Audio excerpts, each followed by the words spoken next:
Hello, this is Short Stories, a production of adventuresinaudio.net. I'm Robert Crandall. I hope you are well and your endeavors fruitful. But if you're working on an experiment like, a modern-day Frankenstein, you're down in the basement, busy doing things and experimenting with new limbs and etc. Or maybe you have some human-animal hybrid activity taking place and you're just about on the verge of a discovery.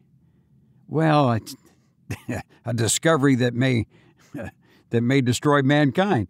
But take a break. Yeah, it's time to lighten up a little bit and listen to this episode. I know most of you listen while you're doing something else, and I get that. But why not take a break and relax? Turn the lights down low and enjoy a nice horror story. In this story that we're going to hear right now, a couple is shipwrecked, and in their efforts to survive, they encounter a strange fungus that devours all it comes in contact with. Attempts to destroy the fungus fail, and the fungus grows more deadly. So if you feel something touch you during the episode, seek help immediately, although it won't do any good. I hope you enjoy The Voice in the Night by William Hope Hodgson.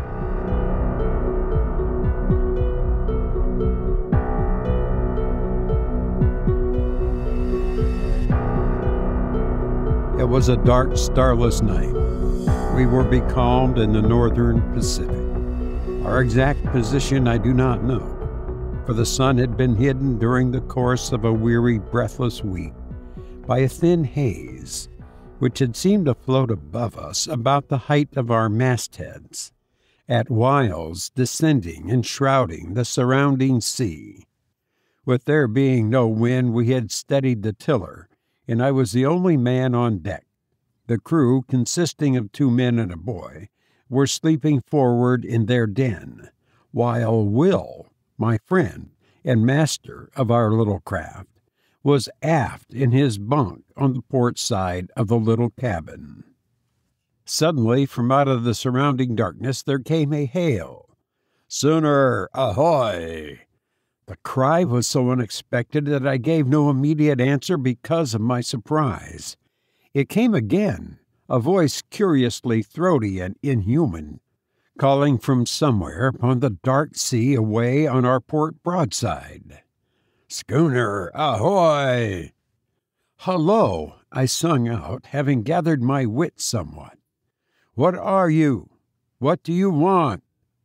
"You need not be afraid," answered the queer voice, having probably noticed some trace of confusion in my tone. "I'm only a man." The pause sounded oddly, but it was only afterwards that it came back to me with any significance. "Why don't you come alongside, then?" I queried, somewhat snappishly, for I liked not his hinting at my having been a trifle shaken. I can't.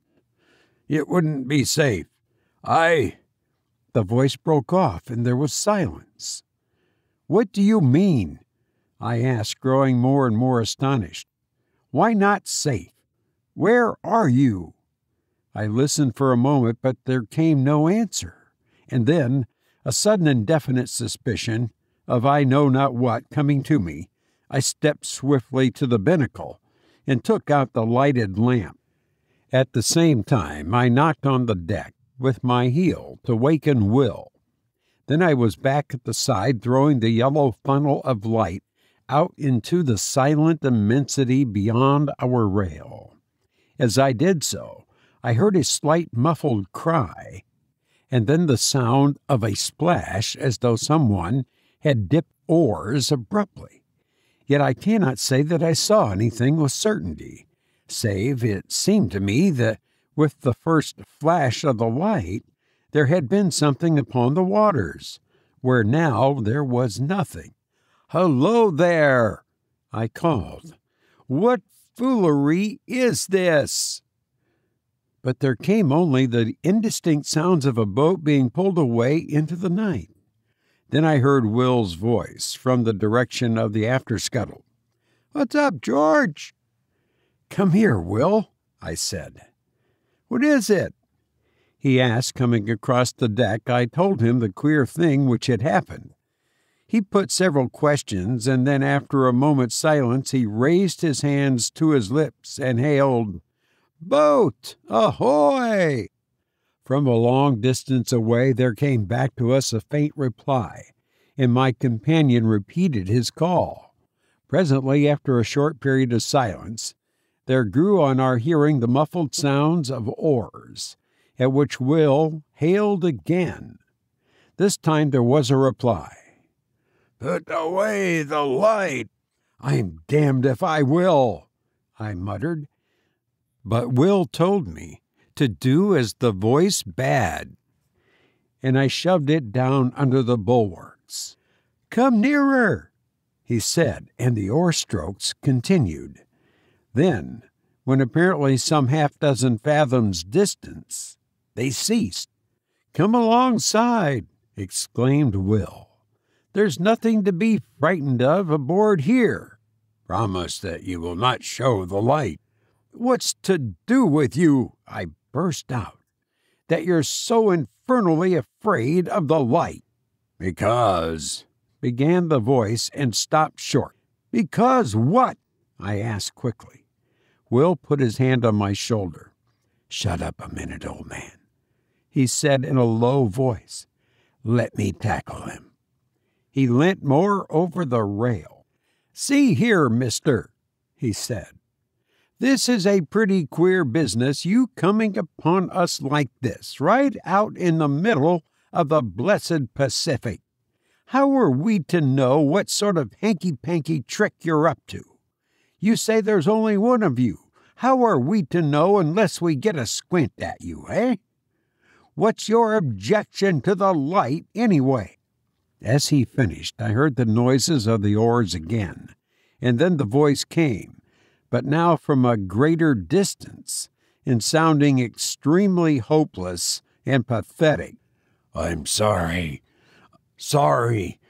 I would not have troubled you, only I'm hungry. And so is she." The voice died away, and the sound of the oars dipping irregularly was borne to us. "Stop!" sung out Will.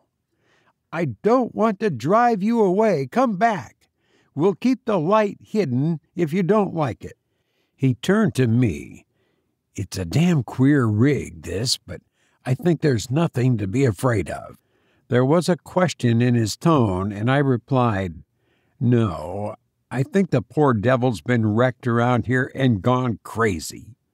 The sound of the oars drew nearer.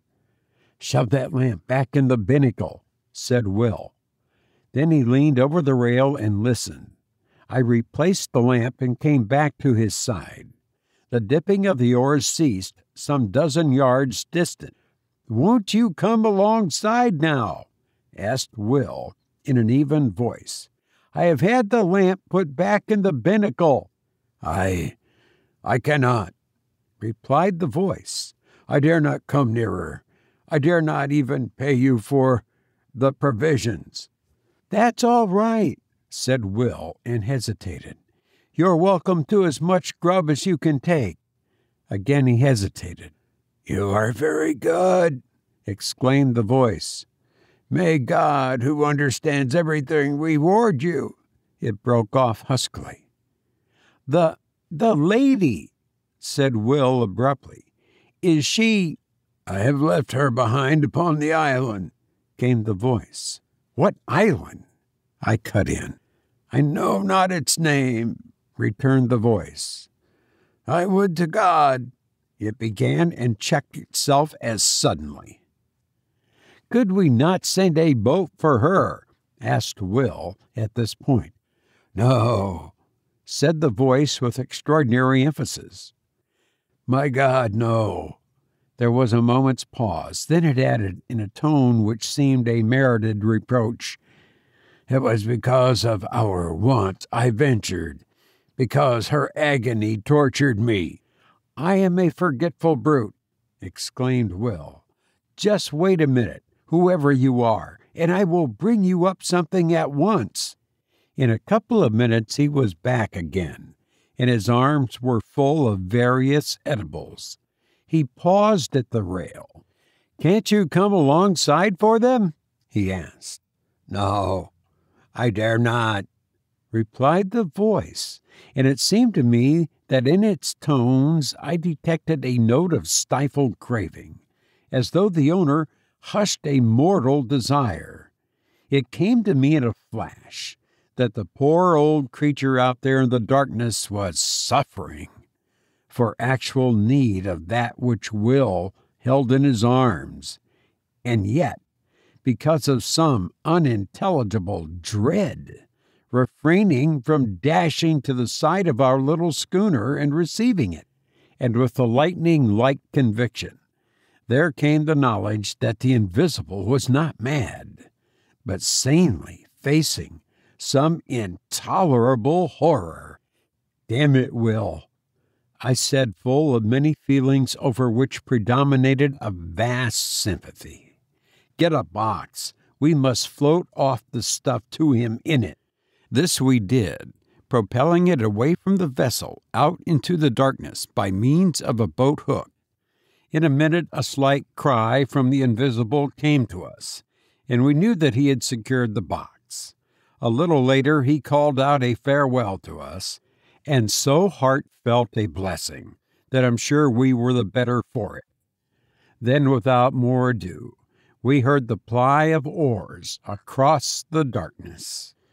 Pretty soon off, remarked Will, with perhaps just a little sense of injury. Wait, I replied. I think somehow he'll come back. He must have been badly needing that food. And the lady, said Will. For a moment he was silent, and then he continued, It's the queerest thing I've ever tumbled across since I've been fishing. Yes, I said, and fell to pondering. And so the time slipped away. An hour, another, and still Will stayed with me, for the queer adventure had knocked all desire for sleep out of him. The third hour was 3 parts through, when we heard again the sounds of oars across the silent ocean. Listen, said Will, in a low note of excitement in his voice. He's coming, just as I thought, I muttered. The deepening of the oars grew nearer, and I noted that the strokes were firmer and longer. The food had been needed.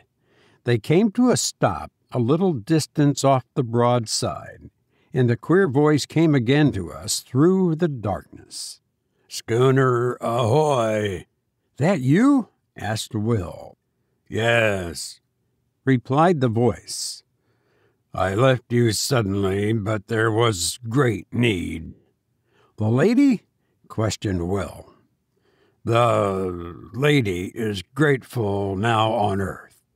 She will be more grateful soon in heaven. Will began to make some reply in a puzzled voice, but became confused and broke off short. I said nothing. I was wondering at the curious pauses, and apart from my wonder, I was full of great sympathy. The voice continued. She and I have talked, as we shared the result of God's tenderness and yours. Will interposed, but without coherence. I beg of you not to belittle your deed of Christian charity this night, said the voice. Be sure that it has not escaped his notice. It stopped, and there was a full minute's silence. Then it came again. We have spoken together upon that which has befallen us. We had thought to go out without telling any of the terror which has come into our lives. She is with me in believing that tonight's happenings are under a special ruling, and that it is God's wish that we should tell you all that we have suffered since... Yes, said Will softly. Since the sinking of the Albatross. Ah, I exclaimed involuntarily. She left Newcastle for Frisco some 6 months ago, and hasn't been heard of since. Yes, answered the voice. But some few degrees to the north of the line she was caught in a terrible storm and dismasted. When the day came, it was found that she was leaking badly, and, presently, it falling to a calm, the sailors took to the boats, leaving a young lady, my fiancée, and myself upon the wreck. We were below gathering together a few of our belongings when they left. They were entirely callous through fear, and when we came upon the deck, we saw them only as small shapes far off upon the horizon. Yet we did not despair, but set to work and constructed a small raft. Upon this we put such few matters as it would hold, including a quantity of water and some ship's biscuits. Then the vessel being very deep in the water, we got ourselves onto the raft and pushed off.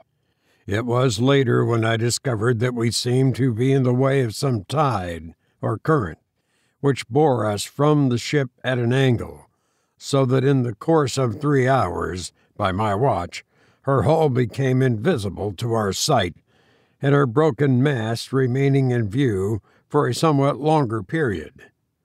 Then, towards the evening, it grew misty, and so through the night. The next day we were still encompassed by the mist, the weather remaining quiet. For 4 days we drifted through this strange haze, until on the evening of the 4th day there grew upon our ears the murmur of breakers at a distance. Gradually it became plainer, and somewhat after midnight it appeared to sound upon either hand at no very great space. The raft was raised upon a swell several times, and then we were in smooth water, and the noise of the breakers was behind.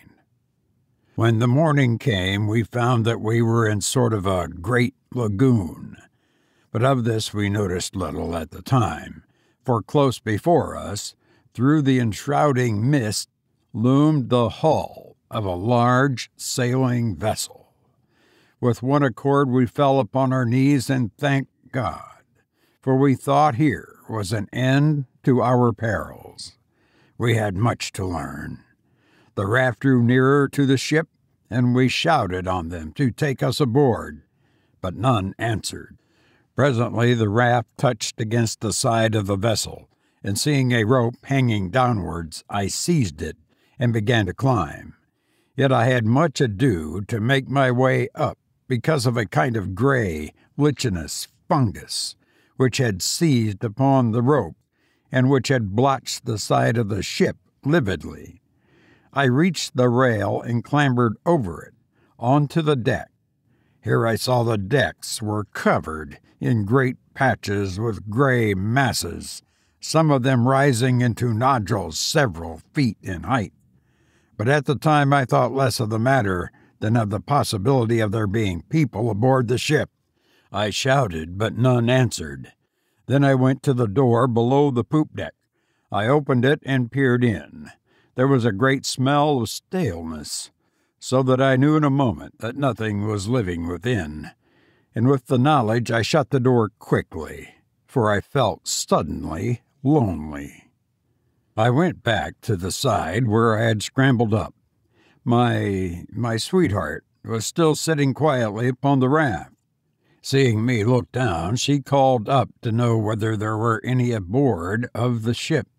I replied that the vessel had the appearance of having been long deserted, but that if she would wait a little I would see whether there was anything in the shape of a ladder by which she might ascend to the deck. Then we would make a search through the vessel together. A little later on the opposite side of the decks I found a rope-side ladder. This I carried across, and a minute afterwards she was beside me. Together we explored the cabins and apartments in the after part of the ship, but nowhere was there any sign of life. Here and there within the cabins themselves we came across odd patches of that queer fungus, but this was, as my sweetheart said, could be cleansed away. In the end, having assured ourselves that the after portion of the vessel was empty, we picked our ways to the bows between the ugly gray nodules of that strange growth, and here we made a further search which told us there was indeed none aboard but ourselves. This being now beyond any doubt, we returned to the stern of the ship and proceeded to make ourselves as comfortable as possible. Together we cleared out and cleaned 2 of the cabins, and after that I made examination whether there was anything edible in the ship. This I soon found was so, and thanked God in my heart for His goodness. In addition to this, I discovered the whereabouts of the freshwater pump, and having fixed it, I found the water drinkable, though somewhat unpleasant to taste.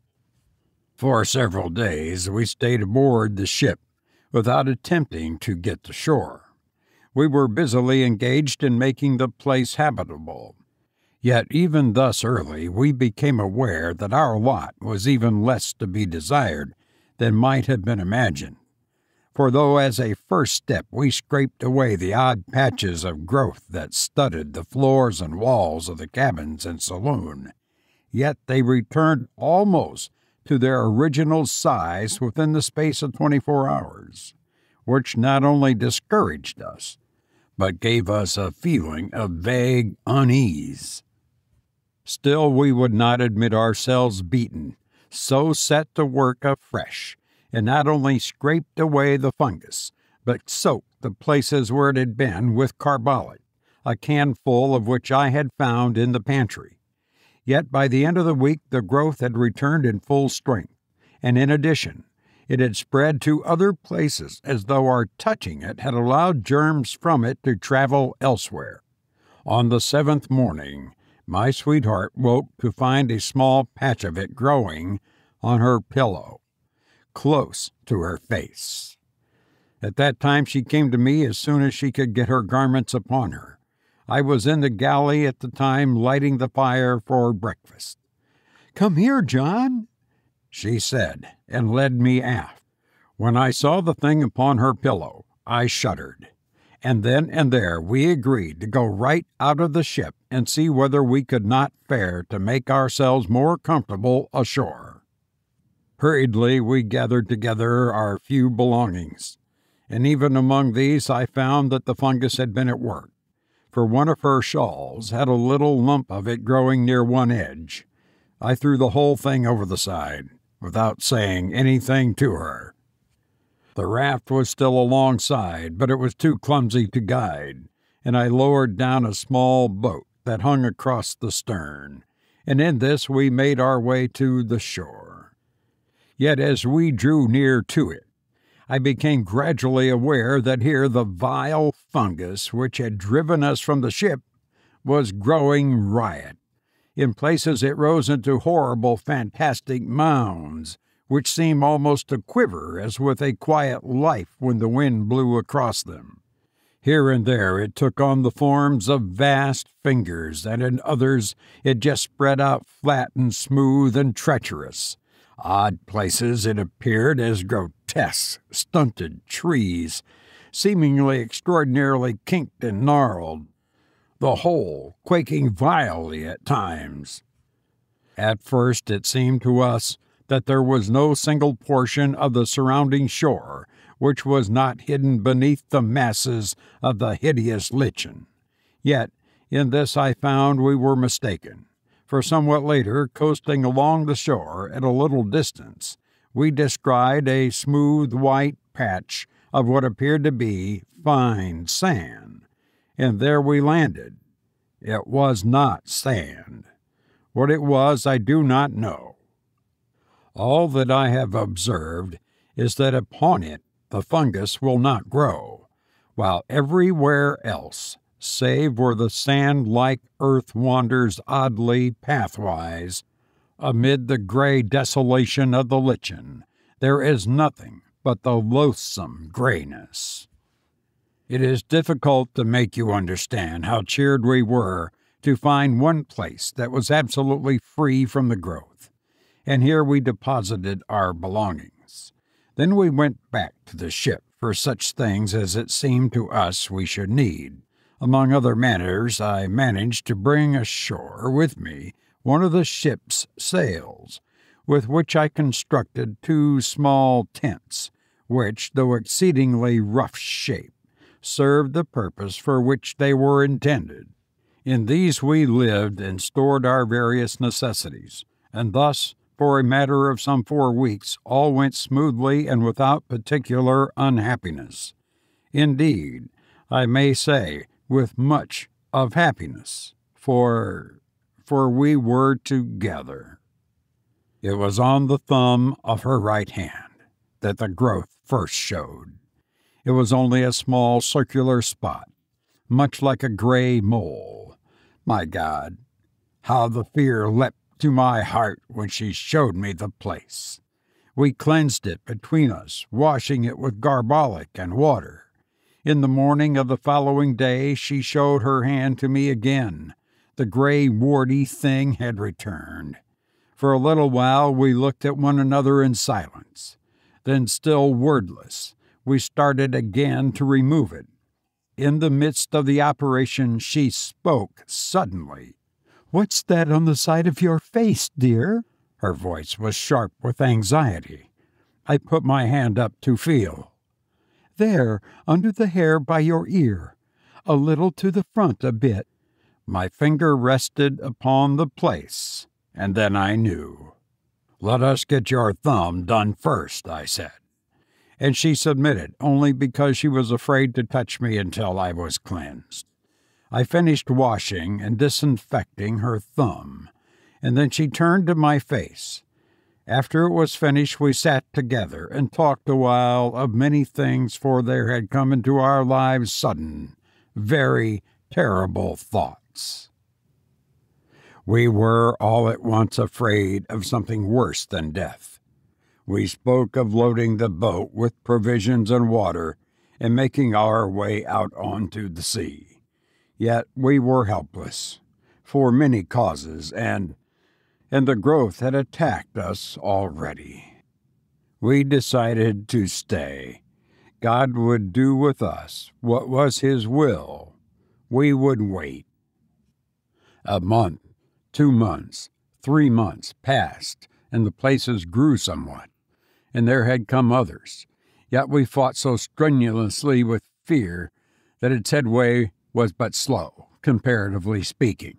Occasionally we ventured off to the ship for such stores as we needed. There we found that the fungus grew persistently. One of the nodules on the main deck became soon as high as my head. We had now given up all thought or hope of leaving the island. We had realized that it would be unallowable to go among healthy humans with the things from which we were suffering.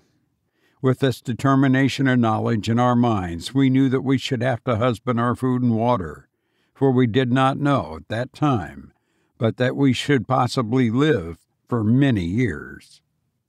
This reminds me that I have told you that I'm an old man. Judged by years, this is not so.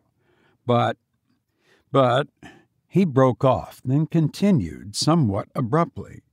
As I was saying, we knew that we should have to use care in the matter of food. But we had no idea then how little food there was left of which to take care.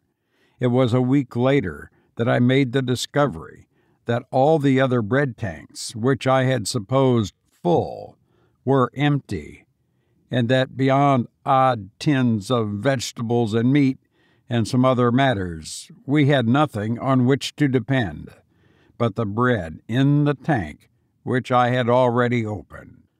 After learning this, I bestirred myself to do what I could to set to work at fishing in the lagoon, but with no success.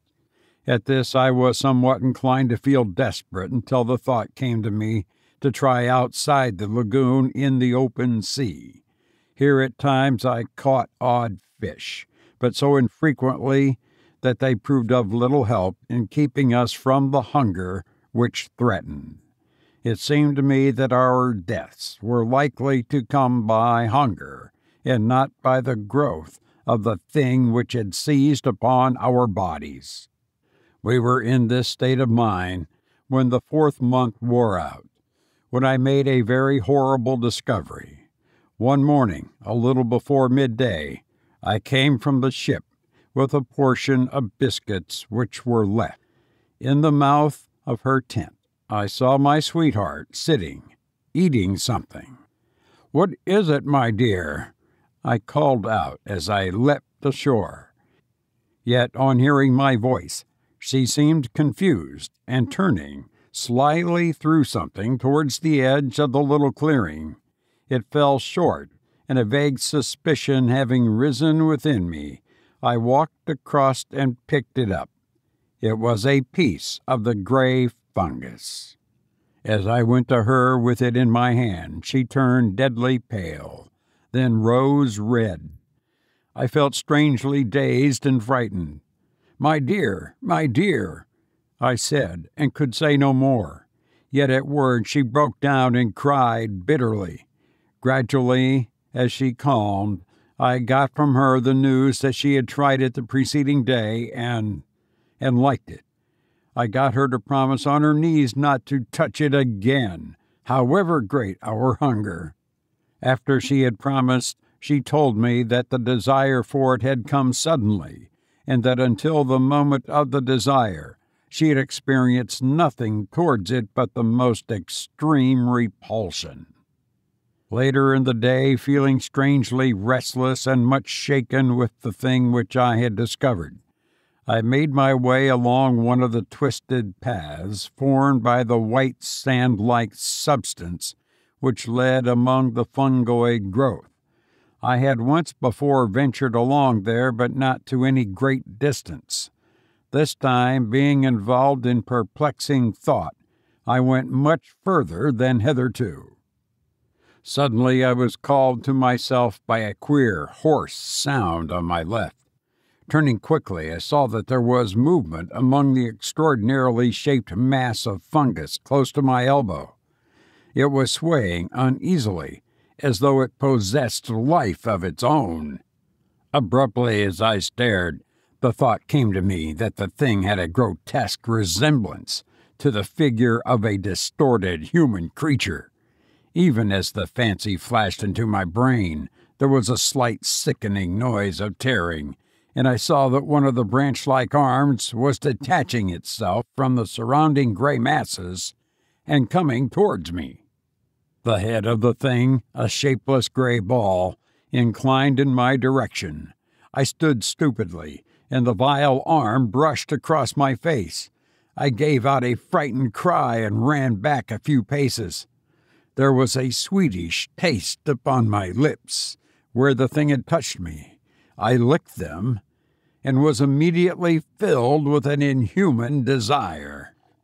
I turned and seized a mass of the fungus, then more and more. I was insatiable. In the midst of devouring, the remembrance of the morning's discovery swept into my mazed brain. It was sent by God. I dashed the fragment I held to the ground. Then, utterly wretched and feeling a dreadful guiltiness, I made my way back to the little encampment. I think she knew by some marvelous intuition which love must have given so soon as she set eyes on me. Her quiet sympathy made it easier for me, and I told her of my sudden weakness, yet omitted to mention the extraordinary thing which had gone before. I desired to spare her all unnecessary terror. But for myself, I had added an intolerable knowledge, to breed an incessant terror in my brain, for I doubted not but that I had seen the end of one of those men who had come to the island in the ship in the lagoon, and in that monstrous ending, I had seen our own. Thereafter we kept from the abominable food, though the desire for it had entered into our blood. Yet our drear punishment was upon us, for day by day, with monstrous rapidity, the fungoid growth took hold of our poor bodies. Nothing we could do would check it materially, and so, we who had been human became, well, it matters less each day. Only we had been man and maid. And day by day the fight is more dreadful to withstand the hunger lust of the terrible lichen. A week ago we ate the last of the biscuits, and since that time I have caught 3 fish. I was out here fishing tonight when your schooner drifted upon me out of the mist. I hailed you. You know the rest. And may God, out of his great heart, bless you for your goodness to a couple of poor outcast souls. There was a dip of an oar. Another. Then the voice came again, and for the last time, sounding through the slight surrounding mist, ghostly and mournful. God bless you. Goodbye. Goodbye, we shouted together, hoarsely, our hearts full of many emotions. I glanced about me. I became aware that the dawn was upon us. The sun flung a stray beam across the hidden sea, pierced the mist dully, and lit up the receding boat with a gloomy fire. Indistinctly, I saw something nodding between the oars. I thought of a sponge, a great, gray, nodding sponge. The oars continued to ply. They were gray, as was the boat, and my eyes searched a moment vainly for the conjunction of hand and oar. My gaze flashed back to the head. It nodded forward as the oars went backward for the stroke. Then the oars were dipped. The boat shot out of the patch of light, and the thing went nodding into the mist. You've been listening to The Voice in the Night by William Hope Hodgson, who once said, "I read, and in reading, lifted the curtains of the impossible that blind the mind, and looked out into the unknown." I've enjoyed being with you, and hope to be with you again soon. Please take care, and thank you for listening to me.